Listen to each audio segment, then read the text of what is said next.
This is DJ Free Leonard here with Boots of the Coup, showing solidarity for Leonard Peltier, a Native American political prisoner who's been locked down for the last 40 years. We're organizing in the hip hop community, using hip hop as a tool for liberation, and just like to have Boots show some solidarity and mainly ask you, how does Leonard Peltier inspire you? Well, Leonard Peltier was or is a freedom fighter that is currently locked up on trumped up charges. Um, it's mainly to stop the movement. It wasn't about stopping him, but it was about trying to hold up the movement that he was a part of building, which is the real crime that the state has committed. Um, this is a movement that uh, that questioned the very nature of capitalism. For capitalism to begin, it had to steal labor and steal land, primitive accumulation. And what uh, AIM was doing at the time was questioning that basis of capitalism and whether this could be the land of the free, supposedly, as they claim it is, when it's built upon murder and theft. And so um, Leonard Peltier's whole life has been dedicated to putting that question at the forefront, which is one of the keys to destroying the system. Is the analysis that tells us that this system is predicated on theft and murder and exploitation of labor. So, um, someone dedicating their life to this is definitely um, one of the things that I answer to in my head when I'm deciding whether I should give up every morning. Um, and so, um, and I'm sure there's things that inspire him to keep going. And this is just part of how we're all connected, um, how we're connected to past generations and to elders is through this conversation we have in our heads. What, who do, how do we want our life to answer their call?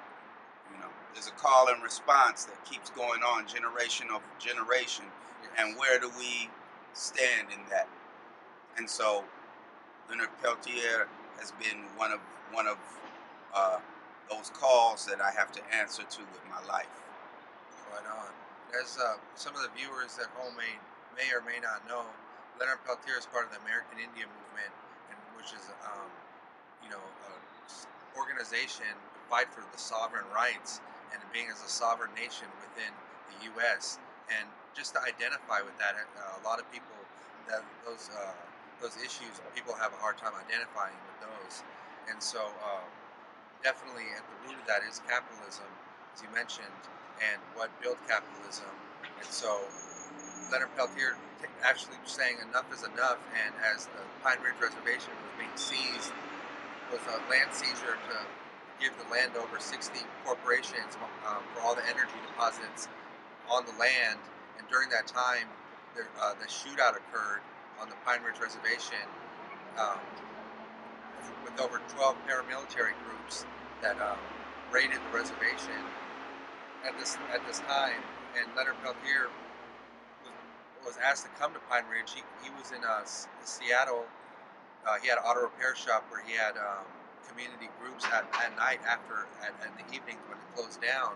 And he could have been doing his day-to-day life, but he was asked by the American Indian Movement to come out there and take a stand to leave his day-to-day things to come out here and try to bring order to this reservation because it was being funded by goon squad. It was being funded by the government was funding a goon squad to shoot up the reservation. It's a very violent time, and just having to take all these contradictions and these issues, and Leonard Peltier, nobody's perfect, and he said, I'm good enough and I'm strong enough to go out here and lead the people when there are other members that didn't want to take arms and and nothing wrong with it, and spiritually pray for freedom, and it is part of the spiritual resistance. And I feel like your music helps motivate organizers like me to get the word out and to fight, because uh, it's easy to be against the system, but to really have a clear positions on the structures and the dynamics of a revolutionary, and to be doing that for so long with going into all these different arenas around the world, and to be carrying a message, I really salute that, and that's why I'm honored to have you here today. Thank you And for the work that you're doing and thank bringing you. light to Leonard Peltier.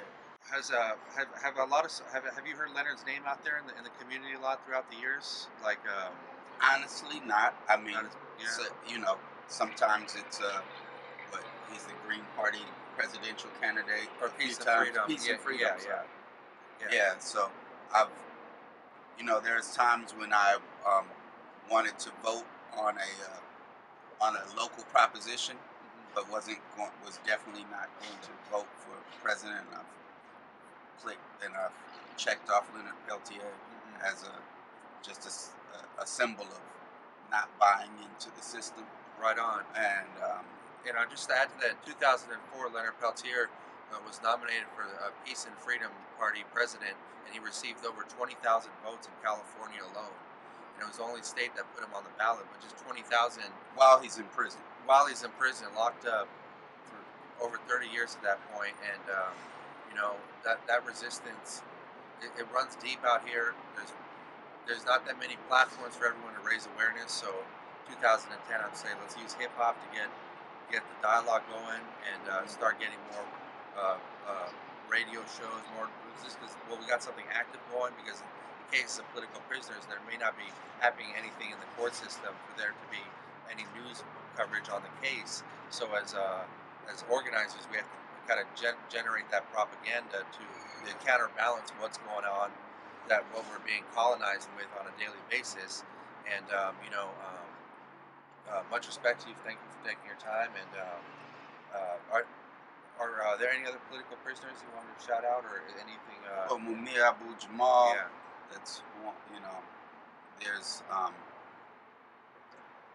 there are so many yeah, um, right now. But I think it's interesting. We're dealing with the idea of political prisoners. Um, Over the last few years, I've gone to Italy a lot. I've gone to Europe a lot.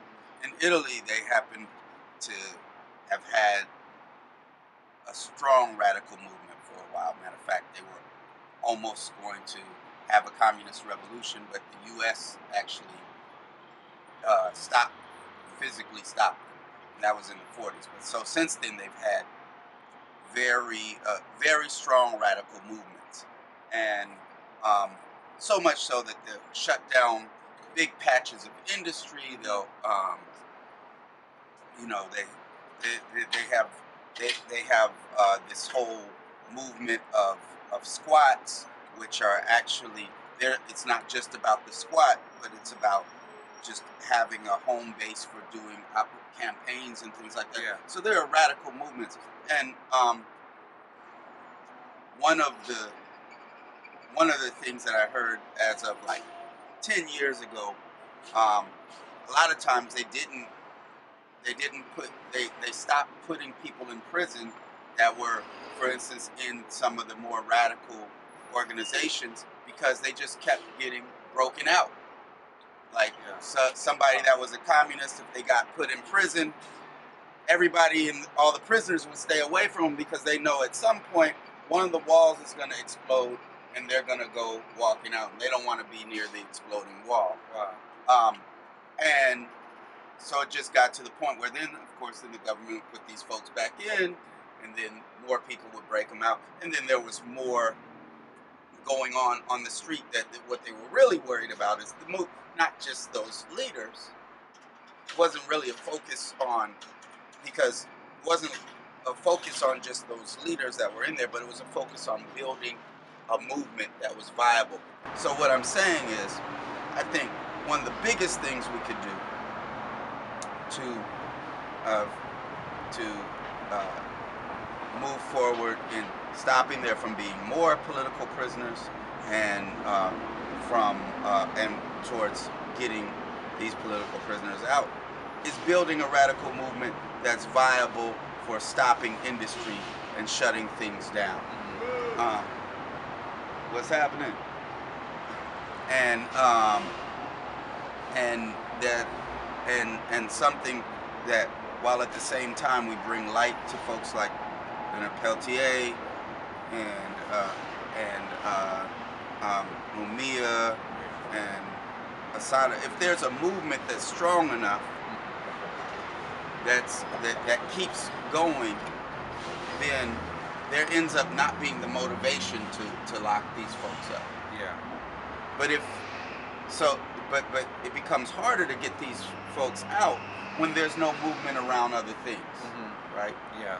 It's a high tide raises all boats. Yeah, you gotta mobilize. So well, and not just mobilize around those things, but you know, so for instance, one of the things that they do to us is someone gets locked up, and I've seen it in much smaller ways. Someone gets locked up, and it demoralizes everybody. Like, okay, shit, I don't want to spend my life in prison, or you know, or I don't see how we can fight this big monster. Because the truth is, what can we do? We can't, you know, we're going to keep going to court for 40 years, things like that. That's one of the things we have to do. But that demoralizes everyone, and it's like, okay, now we leave it up to the lawyers. So, you know, or we have a big demonstration and we hope that some judge, you know, rules in our favor because they see how many people are out there. But the real thing is that if we have movements that are working around all the things that these folks were working around when they got locked up, then we destroy the motivation for that tactic of the state to use, right? Yeah. So meaning this, Leonard Peltier is locked up, we got to get him out. But there has to be more Leonard Peltiers out there working around other things. Yes. In order to make that tactic not work. In the U.S., we've let that tactic work. You know, we've let that tactic work, and so we have to build a mass, militant, radical movement that uses the withholding of labor as a tactic in shutting industry down and getting our demands met. Right. Yes, sir. Yeah. And we have to build one that's not reliant on just a couple leaders, because they'll lock those couple leaders up. We have to have our leaders have to build more leaders, and in this way, those tactics become useless by the state. Yes, and keeping just this basic dialogue going, as I feel like indigenous resistance has been outlawed in many ways through the language, the culture, the religion, and the politics, and just this political dialogue. If you just soak it up, maybe rewind this at home and just really think, how do we carry on what Leonard Peltier was fighting for before he went to Pine Ridge and before he was locked up, and what does he continue to fight for? Being locked up as prisoner rights and being a leader that has demanded the attention of several human rights leaders around the world, and he's an innocent man. The court trials clearly show that Leonard Peltier is innocent. There was a previous trial where 2 people were found not guilty by reason of self-defense. The jury understood the context of what was going on Pine Ridge. Later, Leonard Peltier is in a separate trial. That trial completely contradicts the theory. All the prosecution's whole case is all contradicted the previous trial when they tried to pin it on Bob Robideau and Nino Butler. And Leonard Peltier, even the assistant prosecutor, came out in 1985 and said, we can't prove who shot the agents. Assistant prosecutor Lynn Crooks, and he's held in prison. He was supposed to be convicted beyond a reasonable doubt. And the assistant prosecutor has even said that. So we take this case and use this as an example, but then there's so many going on across the country of political prisoners, social injustice, police terrorism every day, that it all connects, but maybe not in the way you first think it, as why we're connecting all political prisoners. There's deeper